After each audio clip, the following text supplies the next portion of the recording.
For over 6 centuries, the Shroud of Turin has stood as an enigma, a silent witness to history, faith, and unending debate. Is it a sacred relic, the burial cloth of Jesus Christ, miraculously imprinted with his image? Or is it a skillfully crafted medieval forgery, a testament to human ingenuity and perhaps deception?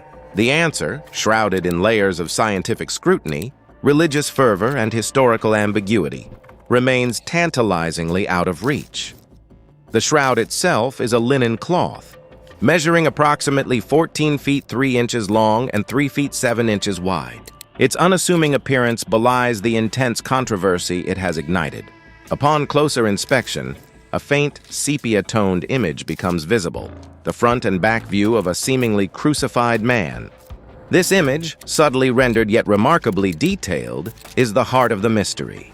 It depicts a man bearing wounds consistent with crucifixion, marks on his wrists, or possibly forearms, feet, side, and head, suggesting a crown of thorns. These details, stark and evocative, have resonated deeply with believers for centuries. The shroud's recorded history begins in 1354 in Lire, France. A French knight, Geoffroy de Charny, displayed the cloth, claiming it to be the true burial shroud of Jesus. The appearance of the shroud sparked immediate interest and pilgrimage, but also skepticism. There is no documented evidence of the shroud's existence prior to this point, leaving a significant gap in its early history. This absence of verifiable provenance has fueled speculation about its origins and authenticity. Where was it before Lire? Was it secreted away during the Crusades? Or was it created in the 14th century itself? Various theories attempt to fill this historical void.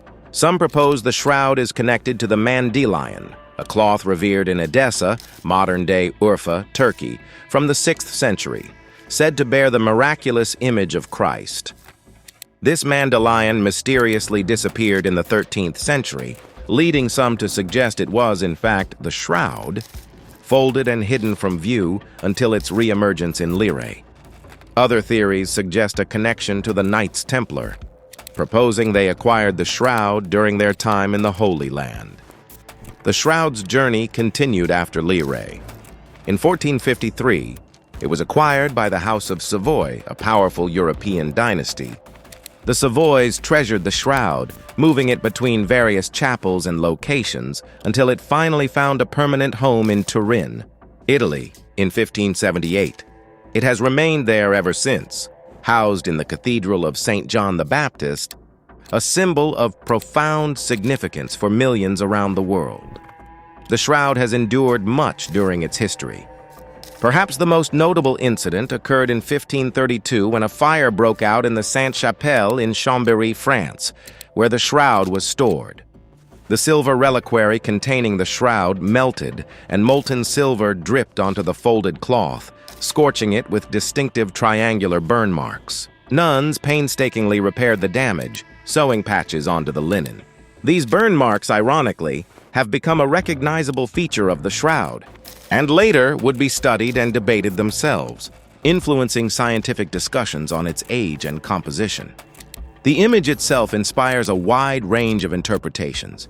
For many Christians, it is a tangible representation of the suffering and sacrifice of Jesus Christ. They see in the image not merely a depiction of a man, but a profound spiritual symbol, a connection to the divine. The details of the wounds, the serene yet sorrowful expression on the face, and the overall impression of suffering resonate deeply with their faith. However, skepticism surrounding the shroud is equally persistent. Critics point to the lack of historical evidence prior to the 14th century, the artistic style of the image, and the results of carbon dating tests conducted in 1988, which dated the shroud to the Middle Ages.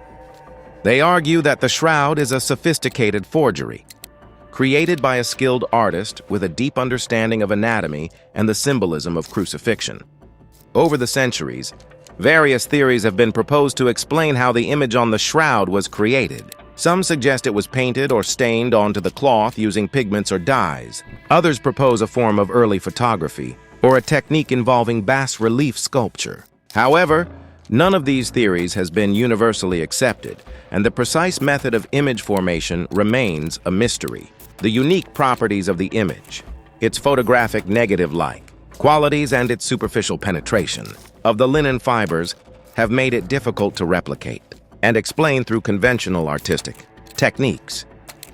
The debate surrounding the Shroud of Turin extends beyond the realm of science and history, touching upon fundamental questions of faith, belief, and the nature of evidence. It is a debate that has captivated countless individuals, sparking intense discussion and fueling passionate arguments on both sides. Is it a miraculous relic, a testament to divine intervention, or is it a remarkable piece of art, a product of human skill and ingenuity? Ultimately, the answer may depend on one's own perspective and worldview.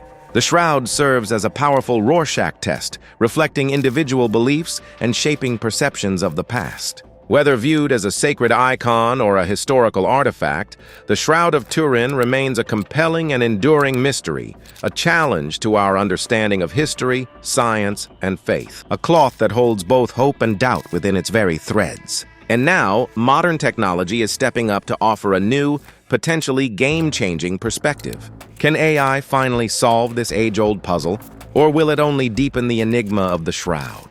For centuries, the Shroud of Turin has stood as a silent testament, a tangible enigma challenging the very foundations of science and faith. While believers see the divine imprint of Jesus Christ, skeptics argue it's a masterful medieval forgery. But beyond speculation and conjecture, rigorous scientific inquiry has attempted to peel back the layers of mystery, employing cutting-edge technology to decipher the secrets woven into its ancient fibers. Perhaps the most widely known, and certainly the most controversial scientific investigation of the shroud revolves around radiocarbon dating. In 1988, samples were carefully extracted from a corner of the cloth and dispatched to 3 independent laboratories in Oxford, Zurich, and Arizona. The results, published in the journal Nature, were unequivocal. The shroud dated to the medieval period, specifically between 1260 and 1390 AD. This placed its creation firmly outside the time of Christ, seemingly debunking its claim as a first-century burial shroud. The announcement sent shockwaves through the religious community and ignited a fierce debate that continues to this day. Critics of the carbon dating results were quick to point out potential flaws in the methodology and interpretation. One primary concern centered on the sample's origin.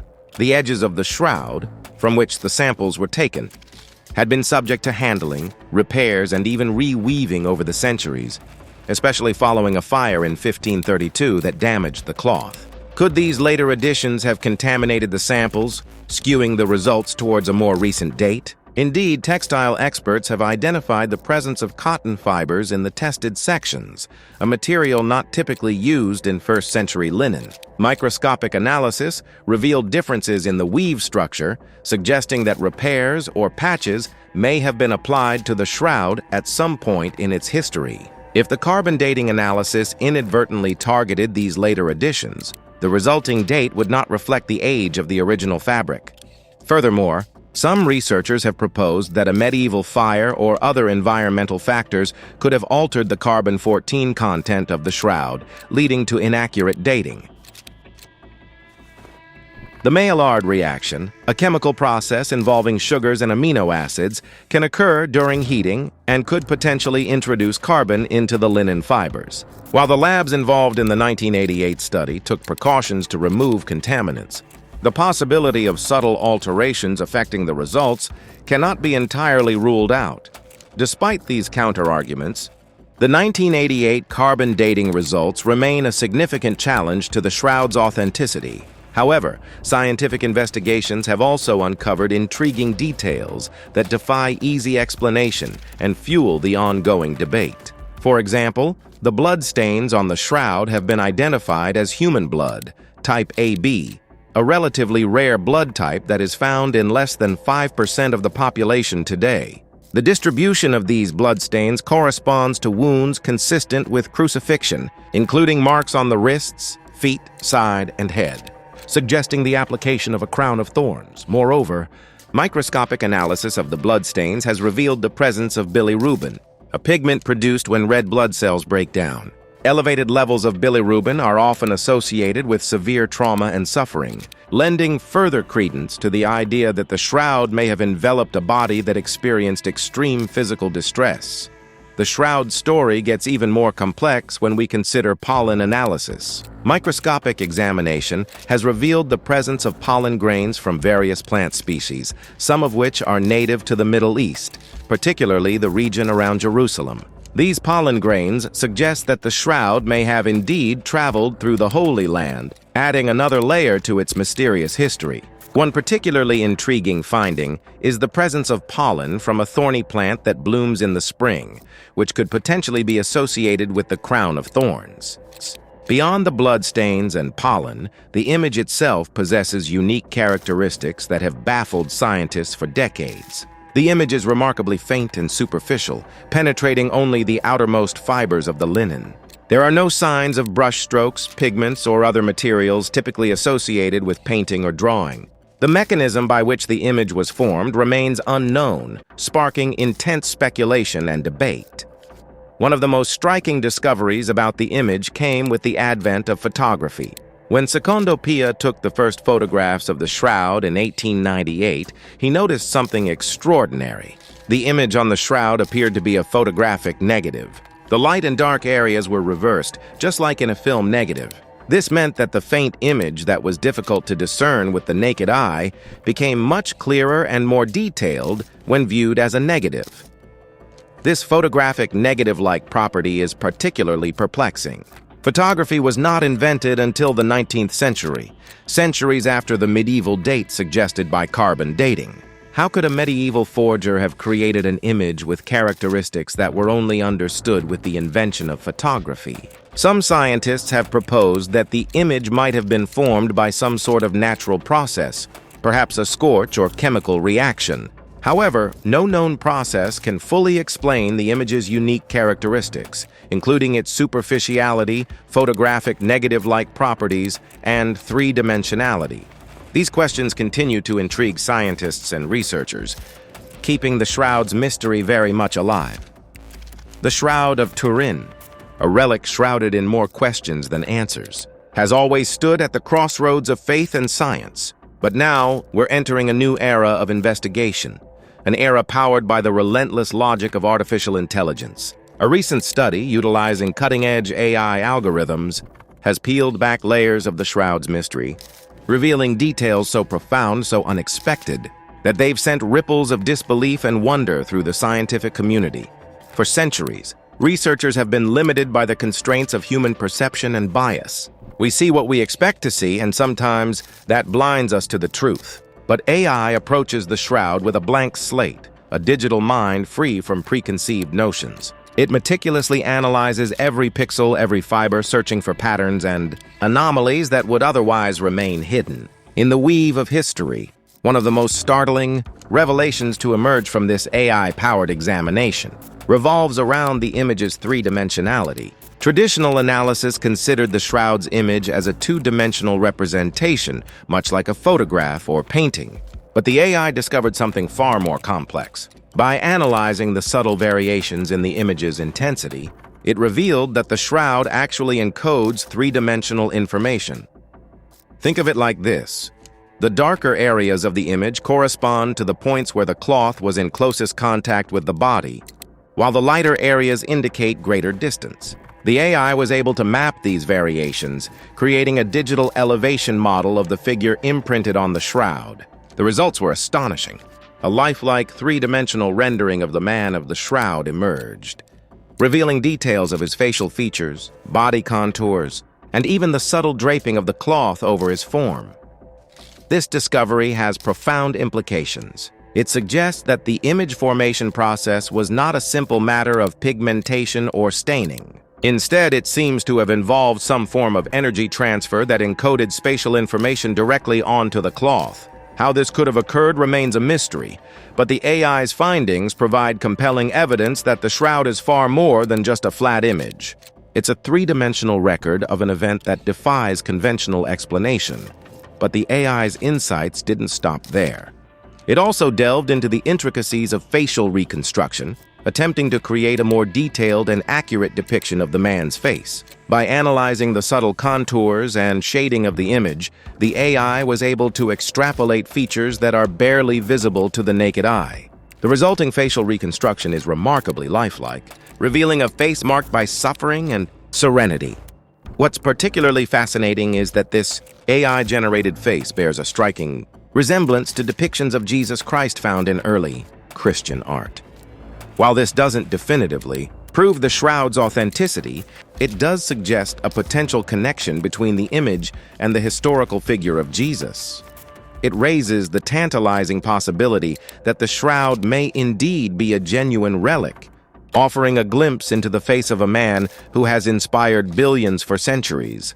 However, perhaps the most perplexing aspect of the AI's findings relates to the potential energy source behind the shroud's creation. Scientists have long struggled to explain how the image could have been formed without the use of pigments, dyes, or any other known artistic techniques. The AI's analysis has further deepened this mystery, suggesting that the image formation process involved a burst of energy unlike anything we've ever encountered. The AI's simulations indicate that the energy required to create the image would have been immense, far exceeding the capabilities of any technology available in the medieval period. Moreover, this energy would have had to be precisely focused and controlled to create the intricate details and three-dimensional characteristics of the image. Some researchers have proposed that the image may have been formed by a form of radiation, such as ultraviolet light or particle radiation. However, the AI's analysis suggests that the energy required would have been far greater than anything we can currently generate. Furthermore, the fact that the shroud itself shows no signs of damage or degradation suggests that the energy was delivered in a highly controlled manner, without causing any harm to the cloth's fibers. This raises the unsettling possibility that the shroud's image may have been formed by a phenomenon that defies our current understanding of physics.